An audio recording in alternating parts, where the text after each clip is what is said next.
भारतीय राजनीति का सबसे बड़ा मजा तब आता है जब एक ही छत के नीचे बैठे दो लोग एक दूसरे की नींद उड़ाते हैं। अभी ताजा मामला है आरएसएस और बीजेपी का नया टकराव। हाँ, वही आरएसएस जिसने बीजेपी को जन्म दिया और वही बीजेपी जिसने आरएसएस को सत्ता का असली स्वाद चखाया। लेकिन आज की सच्चाई ये है कि प्रधानमंत्री मोदी साफ कर चुके हैं कि वो रिटायरमेंट के मूड में नहीं हैं। इधर लोग मान बैठे हैं कि अब मोदी जी आराम करेंगे, लेकिन उनके इशारों और स्टाइल से साफ हो गया है कि गद्दी उनकी है और वही रहनी है। ऐसे में सवाल उठता है कि जब प्रधानमंत्री चेहरा तय है तो पार्टी के अध्यक्ष का चेहरा कौन होगा। और यहीं से शुरू होता है आरएसएस और बीजेपी का ताजा कुश्ती का दंगल। आपको याद होगा, मोदी जी के जन्मदिन से ठीक पहले मोहन भागवत का अचानक यू टर्न चर्चा में आ गया था। सबको लगा कि अब आरएसएस और मोदी के बीच अब सेट हो गया है। सबको लग रहा था कि समझौते की डोर बंद चुकी है, लेकिन असली कहानी बिल्कुल उल्टी है। भागवत दरअसल आरएसएस के भीतर से दबाव झेल रहे हैं। ये वही सीनियर लोग हैं जो मानते हैं कि बीजेपी का अध्यक्ष अगर पूरी तरह आरएसएस के कंट्रोल में ना रहा तो पार्टी धीरे धीरे मोदी शाह की प्राइवेट लिमिटेड बन जाएगी।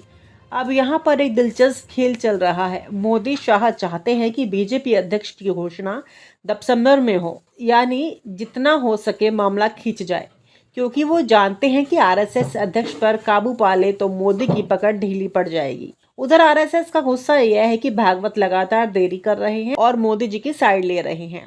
संगठन के लोग खुले शब्दों में कहने लगे हैं कि भागवत जी को याद रखना चाहिए, हम आरएसएस में बैठे हैं बीजेपी के दरबारी बनने के लिए नहीं। यानी दबाव इतना बढ़ चुका है कि भागवत की हालत मौन साधे हुए साधु जैसी हो गई है। बोले तो बवाल, चुप रहे तो बवाल। न्यूज़ नशा लगातार कहता आया है कि बीजेपी अध्यक्ष का मुद्दा दिसंबर तक अटका रहेगा और वही हो रहा है। लेकिन मजे की बात यह है कि दिल्ली के गलियारों में यह सवाल घूम रहा है, आखिर आरएसएस किसे चाहता है। सूत्र कहते हैं कि आरएसएस मोदी शाह की पसंद के नाम को हर हाल में काटने के मूड में है। वहीं मोदी चाहते हैं कि अध्यक्ष का चेहरा ऐसा हो जो पूरी तरह उनके इशारों पर नाचे। यानी अध्यक्ष का चुनाव पार्टी के लिए नहीं बल्कि अहंकार की लड़ाई बन चुका है। अब बात करें मोहन भागवत की मुश्किलों की। वो आरएसएस के भीतर नरम मुखिया के तौर पर जाने जाते हैं। कई बार आरोप लगता है कि उन्होंने मोदी के सामने झुककर आरएसएस की ताकत कमजोर कर दी है। लेकिन अब हालात ऐसे बन गए हैं कि अगर भागवत तुरंत कोई फैसला नहीं लेते तो आरएसएस के भीतर बगावत की स्थिति बन सकती है। सीनियर प्रचारक साफ कह रहे हैं कि मोदी को हमेशा के लिए पीएम बनाए रखना आरएसएस की परंपरा के खिलाफ है, क्योंकि आरएसएस की सोच है व्यक्ति बड़ा नहीं संगठन बड़ा है। और यही लाइन अब टकरा रही है मोदी के मैं ही पार्टी मैं ही सरकार वाले रवैये से। आप सोच रहे होंगे कि इस खींचतान का जनता से क्या लेना देना, तो सुनिए, जनता के लिए ये मामला इसलिए मायने रखता है क्योंकि बीजेपी हर चाल में अब मोदी फैक्टर हावी है। चुनाव हो, प्रचार हो या नीतियां, सब कुछ मोदी ब्रांड पर निर्भर है। आरएसएस के नेताओं का डर है कि अगर मोदी पर ज्यादा निर्भरता बनी रही तो भविष्य में पार्टी के पास कोई विकल्प नहीं बचेगा। यानी बीजेपी धीरे धीरे कांग्रेस जैसी हालत में जा सकती है, जहां एक परिवार या एक चेहरा ही सब कुछ तय करता है। आरएसएस चाहता है कि अध्यक्ष का चुनाव करके इस खेल को थोड़ा संतुलित किया जाए। अब सवाल ये उठता है कि आखिर इस पद को मोदी इतना क्यों लटकाना चाहते हैं। असल में मोदी जानते हैं कि बीजेपी अध्यक्ष का पद आरएसएस के लिए पावर सेंटर है। अगर आरएसएस का आदमी बैठ गया तो फिर सरकार और संगठन दो लाइनें चलने लगेगी और मोदी को यह बिल्कुल मंजूर नहीं है। यही वजह है कि उन्होंने अपने इशारे से साफ कर दिया है कि प्रधानमंत्री मैं रहूंगा और अध्यक्ष भी वही होगा जिसे मैं चाहूँगा। ये मोदी का वही अंदाज है जहां सामने से मुस्कुराकर हाथ मिलाते हैं और पीछे से अपनी शर्तें लिखवाते हैं। दिल्ली के पॉलिटिकल एक्सपर्ट्स मानते हैं कि ये टकराव अब मोदी बनाम आरएसएस की खुली लड़ाई में बदल सकता है। याद कीजिए, जब मोदी गुजरात से में दिल्ली आए थे तो भी आरएसएस और मोदी के बीच खींचतान शुरू हुई थी। तब भागवत ने बैकफुट ले लिया था। अब हालात उल्टे हैं। आरएसएस के अंदर से आवाज़ आ रही है कि भागवत जी कब तक झुकते रहेंगे, और यही दबाव आरएसएस प्रमुख को मजबूर कर रहा है। इस बार वो मोदी को सीधी चुनौती दी, लेकिन बड़ा सवाल ये है कि भागवत में वह ताकत है भी या नहीं। इस पूरी लड़ाई में एक और दिलचस्प पहलू है सीनियर नेताओं की भूमिका। नाम तो खुले में नहीं आते, लेकिन अंदर खाने ये साफ है कि कई पुराने चेहरे जिनकी राजनीति पर मोदी शाह ने ताला लगा दिया है आरएसएस को लगातार भड़का रहे हैं। ये वही लोग हैं जो कहते हैं कि अगर अब आवाज़ नहीं उठाई गई तो बीजेपी हमेशा के लिए मोदी शाह की कंपनी बनकर रह जाएगी। यानी अंदर से आग आरएसएस के सीनियर नेताओं ने लगाई है और अब भागवत उस आग में घिरे हुए हैं। दोस्तों, तस्वीर साफ है, मोदी किसी भी हाल में पार्टी अध्यक्ष का फैसला अपने हाथ में रखना चाहते हैं और आरएसएस भी हाल में अपनी पकड़ खोना नहीं चाहता। दोनों तरफ दबाव, गुस्सा और राजनीति का खेल चल रहा है। मोदी की गद्दी सुरक्षित है, लेकिन अध्यक्ष की कुर्सी आरएसएस और बीजेपी के बीच चप्पल युद्ध की तरह बन गई है।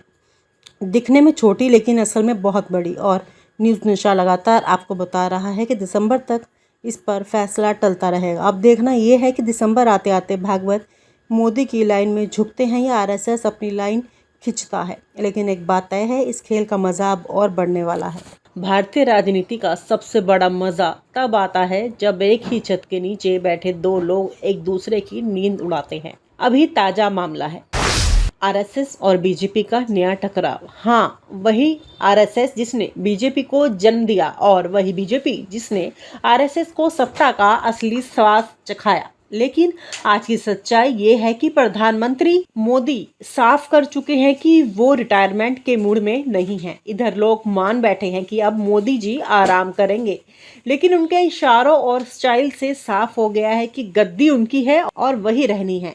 ऐसे में सवाल उठता है कि जब प्रधानमंत्री चेहरा तय है तो पार्टी के अध्यक्ष का चेहरा कौन होगा। और यहीं से शुरू होता है आरएसएस और बीजेपी का ताजा कुश्ती का दंगल। आपको याद होगा, मोदी जी के जन्मदिन से ठीक पहले मोहन भागवत का अचानक यू टर्न चर्चा में आ गया था। सबको लगा कि अब आरएसएस और मोदी के बीच अब सेट हो गया है। सबको लग रहा था कि समझौते की डोर बंद चुकी है, लेकिन असली कहानी बिल्कुल उल्टी है।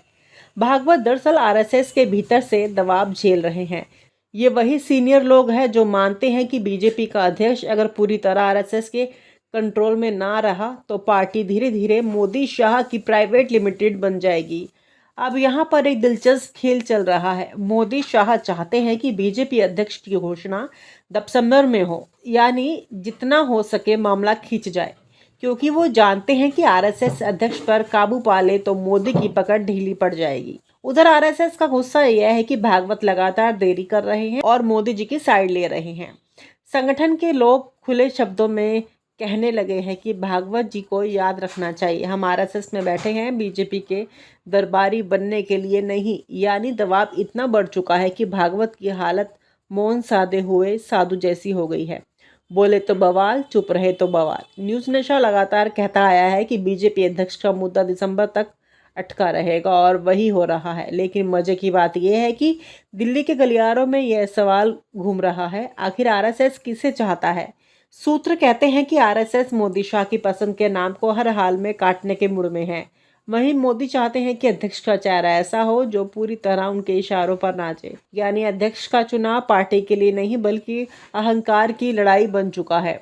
अब बात करें मोहन भागवत की मुश्किलों की। वो आरएसएस के भीतर नरम मुखिया के तौर पर जाने जाते हैं। कई बार आरोप लगता है कि उन्होंने मोदी के सामने झुककर आरएसएस की ताकत कमजोर कर दी है। लेकिन अब हालात ऐसे बन गए हैं कि अगर भागवत तुरंत कोई फैसला नहीं लेते तो आरएसएस के भीतर बगावत की स्थिति बन सकती है। सीनियर प्रचारक साफ कह रहे हैं कि मोदी को हमेशा के लिए पीएम बनाए रखना आरएसएस की परंपरा के खिलाफ है, क्योंकि आरएसएस की सोच है व्यक्ति बड़ा नहीं संगठन बड़ा है। और यही लाइन अब टकरा रही है मोदी के मैं ही पार्टी मैं ही सरकार वाले रवैये से। आप सोच रहे होंगे कि इस खींचतान का जनता से क्या लेना देना, तो सुनिए, जनता के लिए ये मामला इसलिए मायने रखता है क्योंकि बीजेपी हर चाल में अब मोदी फैक्टर हावी है। चुनाव हो, प्रचार हो या नीतियां, सब कुछ मोदी ब्रांड पर निर्भर है। आरएसएस के नेताओं का डर है कि अगर मोदी पर ज़्यादा निर्भरता बनी रही तो भविष्य में पार्टी के पास कोई विकल्प नहीं बचेगा। यानी बीजेपी धीरे धीरे कांग्रेस जैसी हालत में जा सकती है, जहां एक परिवार या एक चेहरा ही सब कुछ तय करता है। आरएसएस चाहता है कि अध्यक्ष का चुनाव करके इस खेल को थोड़ा संतुलित किया जाए। अब सवाल ये उठता है कि आखिर इस पद को मोदी इतना क्यों लटकाना चाहते हैं। असल में मोदी जानते हैं कि बीजेपी अध्यक्ष का पद आरएसएस के लिए पावर सेंटर है। अगर आरएसएस का आदमी बैठ गया तो फिर सरकार और संगठन दो लाइनें चलने लगेगी और मोदी को यह बिल्कुल मंजूर नहीं है। यही वजह है कि उन्होंने अपने इशारे से साफ कर दिया है कि प्रधानमंत्री मैं रहूंगा और अध्यक्ष भी वही होगा। जिसे मैं चाहूँगा ये मोदी का वही अंदाज है जहां सामने से मुस्कुराकर हाथ मिलाते हैं और पीछे से अपनी शर्तें लिखवाते हैं। दिल्ली के पॉलिटिकल एक्सपर्ट्स मानते हैं कि ये टकराव अब मोदी बनाम आरएसएस की खुली लड़ाई में बदल सकता है। याद कीजिए, जब मोदी गुजरात से में दिल्ली आए थे तो भी आरएसएस और मोदी के बीच खींचतान शुरू हुई थी। तब भागवत ने बैकफुट ले लिया था। अब हालात उल्टे हैं। आरएसएस के अंदर से आवाज आ रही है कि भागवत जी कब तक झुकते रहेंगे, और यही दबाव आरएसएस प्रमुख को मजबूर कर रहा है। इस बार वो मोदी को सीधी चुनौती दी, लेकिन बड़ा सवाल ये है कि भागवत में वह ताकत है भी या नहीं। इस पूरी लड़ाई में एक और दिलचस्प पहलू है सीनियर नेताओं की भूमिका। नाम तो खुले में नहीं आते, लेकिन अंदर खाने ये साफ है कि कई पुराने चेहरे जिनकी राजनीति पर मोदी शाह ने ताला लगा दिया है, आरएसएस को लगातार भड़का रहे हैं। ये वही लोग हैं जो कहते हैं कि अगर अब आवाज़ नहीं उठाई गई तो बीजेपी हमेशा के लिए मोदी शाह की कंपनी बनकर रह जाएगी। यानी अंदर से आग आरएसएस के सीनियर नेताओं ने लगाई है और अब भागवत उस आग में घिरे हुए हैं। दोस्तों, तस्वीर साफ है। मोदी किसी भी हाल में पार्टी अध्यक्ष का फैसला अपने हाथ में रखना चाहते हैं और आरएसएस भी हाल में अपनी पकड़ खोना नहीं चाहता। दोनों तरफ दबाव, गुस्सा और राजनीति का खेल चल रहा है। मोदी की गद्दी सुरक्षित है, लेकिन अध्यक्ष की कुर्सी आरएसएस और बीजेपी के बीच चप्पल युद्ध की तरह बन गई है। दिखने में छोटी लेकिन असल में बहुत बड़ी। और न्यूज़ नशा लगातार आपको बता रहा है कि दिसंबर तक इस पर फैसला टलता रहेगा। अब देखना यह है कि दिसंबर आते आते भागवत मोदी की लाइन में झुकते हैं या आरएसएस अपनी लाइन खिंचता है। लेकिन एक बात तय है, इस खेल का मजा अब और बढ़ने वाला है। और आप हमसे जुड़े रहने के लिए सब्सक्राइब करें YouTube पर, फॉलो करें Twitter पर और लाइक करें Facebook पर। और ज्यादा जानकारी के लिए आपको टाइप करना होगा सिर्फ न्यूज़ नशा।